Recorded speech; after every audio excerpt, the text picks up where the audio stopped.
yo soy Sara Cristina Martínez Huerta y el día de hoy les voy a hablar sobre este artículo titulado Aditivos alimentarios de interés público por su carcinogenicidad. Este artículo analiza de manera crítica el papel de ciertos compuestos añadidos a los alimentos y su posible implicación en el desarrollo de cáncer.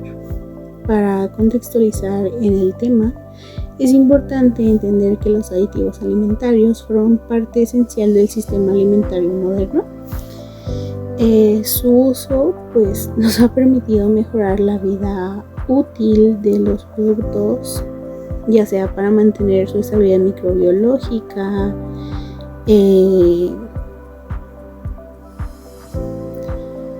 optimizar sus características sensoriales, facilitar su distribución a gran escala o de forma, a nivel mundial, lo que prácticamente los aditivos son fundamentales para sostener el modelo actual de la producción y el consumo de los alimentos. Aunque claro, también este avance tecnológico ha generado un nuevo escenario desde el punto de vista de la salud, pues la exposición constante y prolongada a múltiples sustancias químicas en la dieta, a diferencia de los tóxicos clásicos, cuya exposición suele ser aguda, accidental, espontánea, pues los aditivos presentes suelen ser en exposición crónica a bajas dosis, lo cual nos plantea que es importante en cuanto a la evaluación de riesgos. El artículo se centra principalmente en aquellos aditivos que han despertado el interés público debido a su posible relación con la carcinogénesis, que carcinogénesis prácticamente es el desarrollo de cáncer. Su objetivo obviamente no es afirmar que todos los aditivos son peligrosos, sino que también analizan la evidencia disponible sobre ciertos compuestos que bajo determinadas condiciones pueden contribuir al desarrollo de cáncer. Para comprender esto, es fundamental definir qué es un aditivo alimentario. Se menciona que es una sustancia que se añade intencionalmente a los alimentos con una función tecnológica específica. Puede ser conservar, colorear, estabilizar o endulzar. Estos también se usan para mantener la calidad, la seguridad, la textura. Se clasifican en cuanto a números. Y no se consumen como un alimento en sí, sino que son parte del producto final y se clasifican en diversos grupos. Los que más destacan son los conservadores, que prolongan la vida útil protegiendo contra bacterias, mohos y levadura.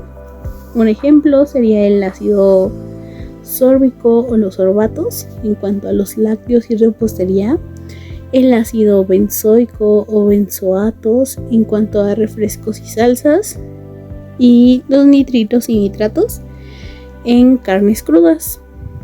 También se mencionan los colorantes, que restituyen el color perdido durante la elaboración o hacen el producto más atractivo, como puede ser el dióxido de titanio.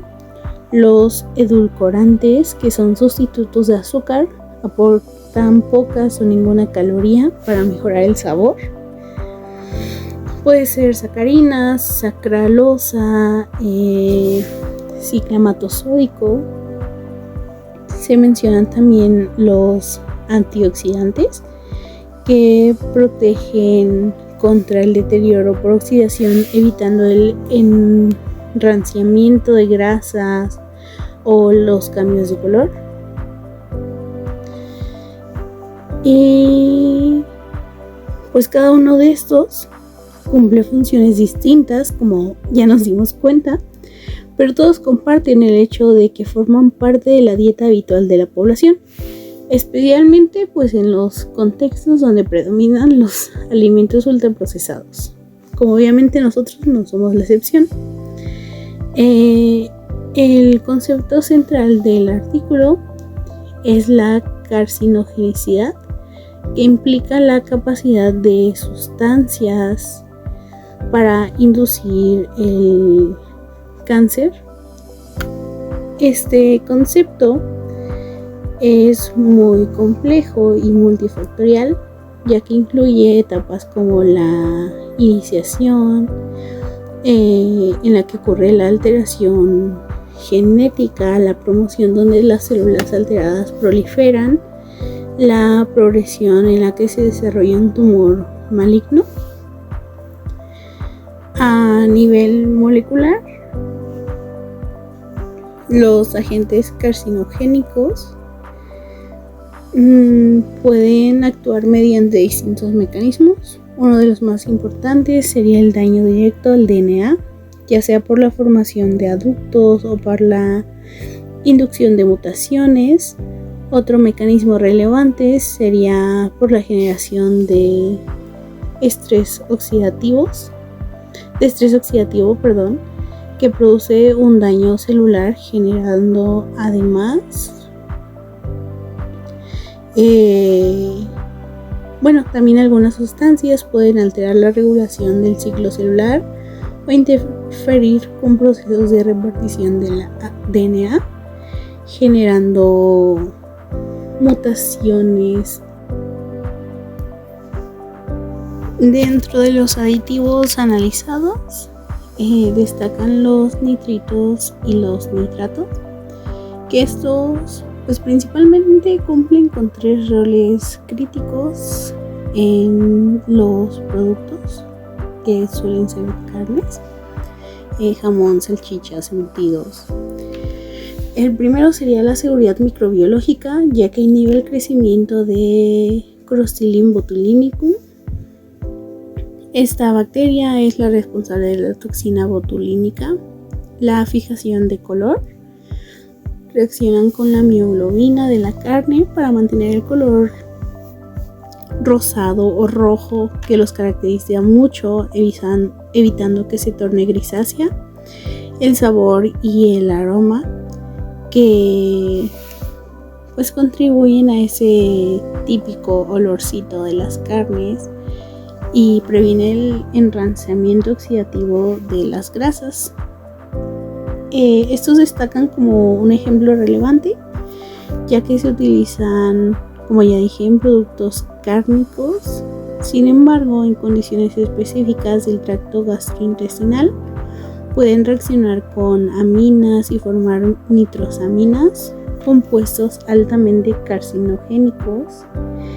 Eso suele ser pues al someterse en altas temperaturas, no sé, por ejemplo freír, o en el ambiente ácido del estómago. Los nitritos se transforman en nitrosaminas, que pues pueden aumentar el riesgo de generar cáncer colorectal y gástrico. También puede ser metahemoglobinemia. Esto pues es principalmente en bebés menores de 6 meses. En los niveles altos de nitratos pueden interferir con el transporte de oxígeno en la sangre, provocando el síndrome del bebé azul. Y pues obviamente se tiene que regular el consumo de las carnes. Este fenómeno es particularmente importante porque muestra que la toxicidad no siempre proviene del aditivo en sí, sino que es cuestión de la transformación dentro del organismo. El contenido biológico también suele modificar el riesgo. Otro punto que también nos aborda son los colorantes artificiales. Si bien su función principal es la estética, algunos estudios han sugerido que ciertos colorantes pueden inducir efectos adversos a nivel celular, como puede ser en el estrés oxidativo o en las alteraciones de la señalización celular. No obstante, la evidencia en humanos es limitada, lo que pone el manifiesto de la dificultad de establecer conclusiones definitivas. También se mencionan los edulcorantes artificiales como la sacarina y el aspartame. La controversia es aún mayor aquí, ya que los estudios iniciales en animales sugirieron un posible efecto carcinogénico, pues esto obviamente generó preocupación a nivel global. Sin embargo, posteriormente se demostró que los mecanismos observados en estos modelos no eran directamente extrapolables a humanos. Esto resalta la importancia de interpretar la evidencia científica con cautela y contexto. Por otro lado, también tenemos los antioxidantes sintéticos como BHA y BHT, que presentan un caso interesante de efecto dual. En ciertas condiciones, estos pueden actuar como protectores al reducir la oxidación de lípidos. Sin embargo, en dosis elevadas o en contextos específicos, han mostrado potencial carcinogénico en modelos experimentales. Esto nos refuerza la idea de que el efecto de un compuesto depende de la dosis, la duración de la exposición y las características del organismo. Regresándonos al primer artículo analizado, que son las 3 bases de la toxicología moderna, o bueno, de la toxicología.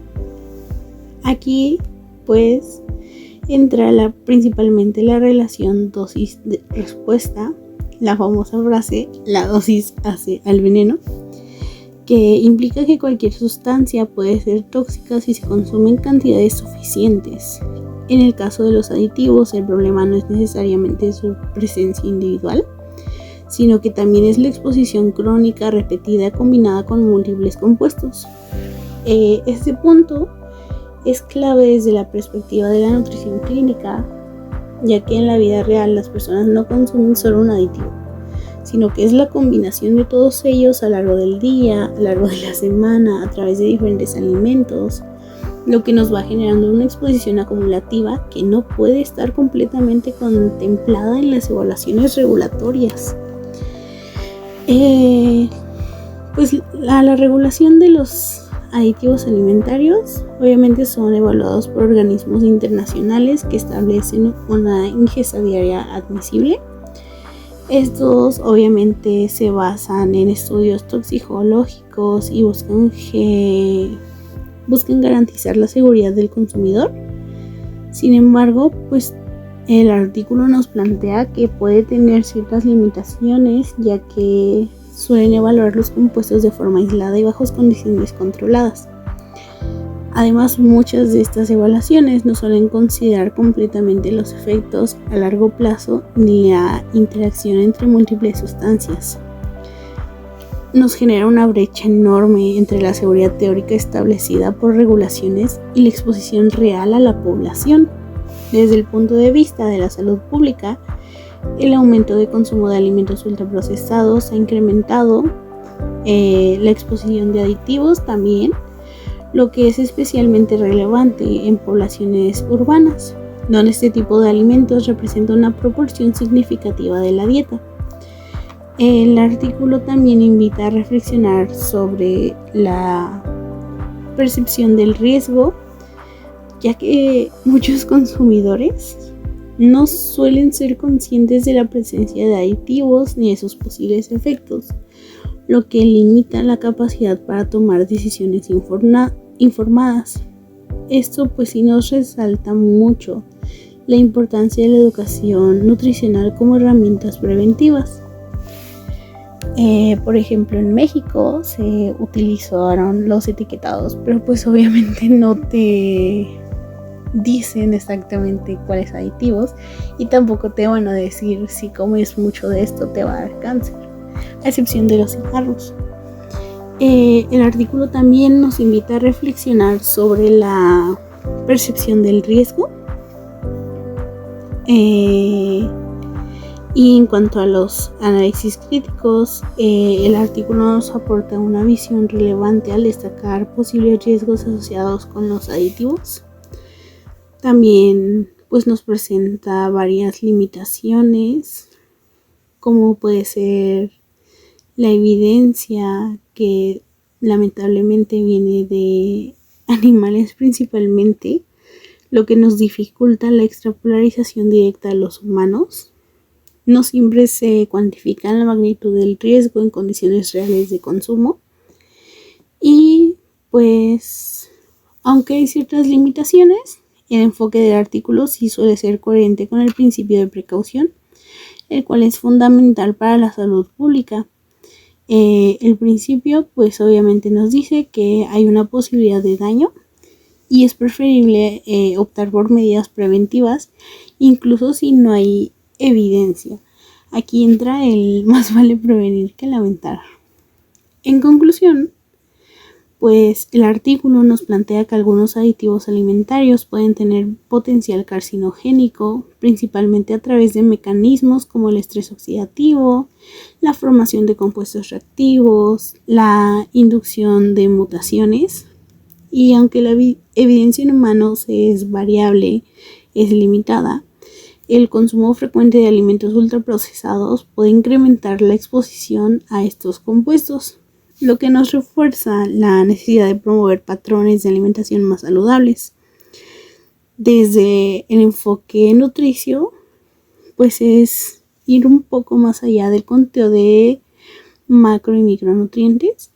También tenemos que considerar la calidad integral de los alimentos, incluyendo pues el contenido de aditivos que puede ser potencialmente dañinos.